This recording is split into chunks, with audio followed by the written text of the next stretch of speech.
गंमत म्हणून का होईना, पण जरा असं पण तुम्ही करून बघा की जे आपण आपले माणसं बोलतो ना, त्या आपल्या माणसांची ना जरा बोलणं बंद करा थोडे दिवस.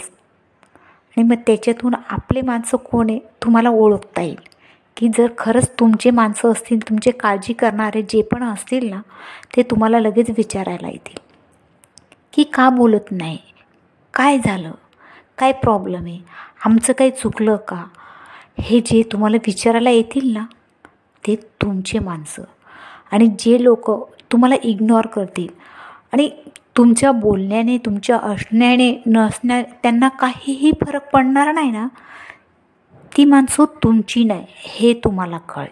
त्याच्यातूनच तुम्हाला कळेल की तुमची माणसं कोणची आहे, तुमच्या असण्या नसण्याने कोणाला फरक पडेल, त्याच वेळेस तुम्हाला कळेल. आणि त्याच वेळेस तुम्हाला जे विचारायला आलेली तुमचे जे माणसं आहेत ना, त्या माणसाला तुम्ही कधीही अंतर देऊ नका. कारण त्यांना तुमच्या असण्या नसण्याने, तुम्ही बोलण्याने न बोलण्याने त्यांना खूप फरक पडेल. आणि असल्यांना कधी तुम्ही अंतर देऊ नका. बरोबर आहे की नाही.